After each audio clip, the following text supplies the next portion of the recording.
Do you think that there's a way to win? Are you aware that the formula for winning remains the same?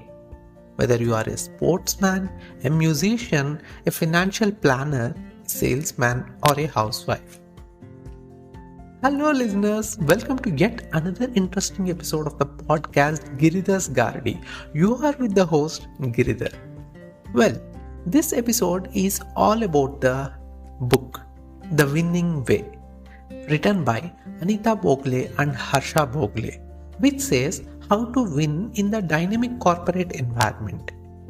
It correlates sports and business, considering the common factors like competitiveness, uncertainty, strategy, execution, leadership, and teamwork.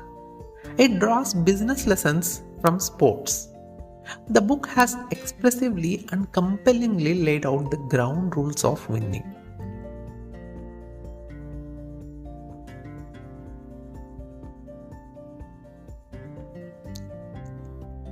Many teams around the world create a winning cycle for them and keep going along with it. So, how to create a winning cycle? The authors explain that initially we need to create a winning team in which we select the best talent and form a team. Once the team starts winning, it will attract other talented members who are willing to join the team. As there is already an expectation set for the team to the outside world, people try hard to give their best, bring out their talent, and join this winning team. Since the talented resources are bigger now, the chances of winning also grows wider. The winning team remains as the winning team now and then. It is not only an individual's effort to be a part of the winning team. Even the organizations should also put an effort to ensure that they create the right environment for the talent to flourish. One shouldn't need to ask a talented, driven member to perform. More often, they just need to make them feel good. When an organization starts being completely goal-centric and forget that it is people who produce results, they struggle.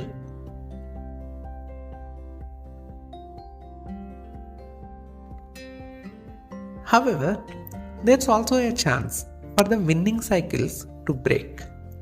There can be members in the team who are given a greater priority due to experience and their earlier performance.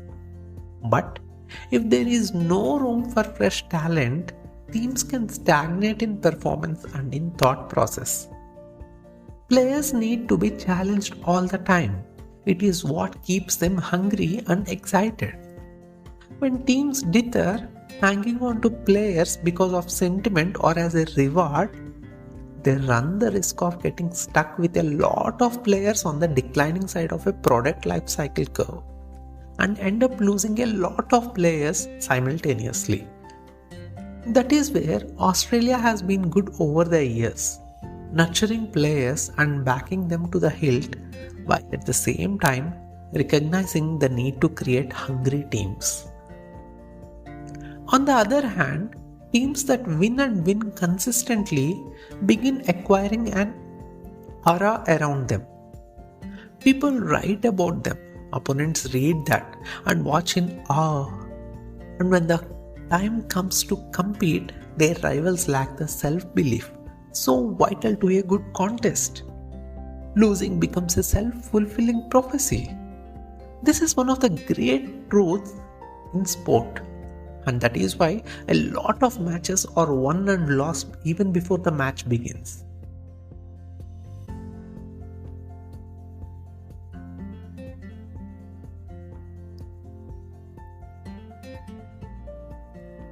The book can be broadly classified into two parts: individual skills and people skills. Three things that come under individual skills are: first one, setting up goals. Goals are dreams with deadlines. We need to keep our goals big. Goals should be performance based, not the result based. Saina Nehwal is a perfect example for performance based goals. She gives her 100% on improving game and fitness, with which everything else follows. Second one, talent, attitude, and passion. Without right attitude, talent is a waste.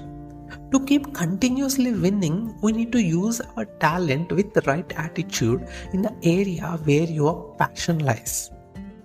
Talent, attitude, and passion are the three important things required for winning. Third one, learning from winning and losing. Many people get depressed or upset with losing, but never realize that it's just a part of the game. In fact, we need to learn from the failure and take action steps from it. Remember, it's not important how badly you fell down. What counts is how fast you can get up and be back with a bang.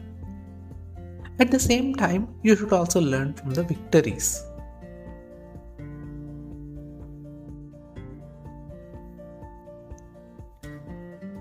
Now, three things that come under people things are: first one, team building. For team building, we require teamwork. The authors feel that Indian cricketers are selfish because they play for personal milestones. A person playing for his personal goals is not a team player. One has to put we in place of me in order to become a good team player. To whatever extent a person is talented, if he doesn't have the capability of doing a teamwork, it's better that he is not in the team, because team's goals come first, not the individual goals. The second aspect is leadership. A leader's job is not only to create teamwork, but also to understand each member of the team and bring out the best in them. We all know that Ganguly empowers young players like Harbhajan Singh, Yuvraj Singh and Irfan Pathan. When Pathan was very nervous in his first match, Ganguly convinced him that he has strong belief in Pathan. That's what differentiates a leader from a team member: the vision and ability to look beyond what others can see. The third thing that comes under people's things, according to the authors, are importance of changing constantly. During 1928 to 1956, Indian hockey team remained unbeatable in Olympics with 6 continuous gold medals in a row. But in 2008, India failed to even qualify for Olympics. Many reasons were responsible for the downfall. However, the main reason remains the refusal for change. The game that was played 50 years ago is not the same today. Earlier it was played on grass, but then came a startled surface. Techniques required to play on both the surfaces are different. Hence, the primary reason here is the refusal to change. Change is constant and never ending. It is important for a team member or a leader to change as per the circumstances.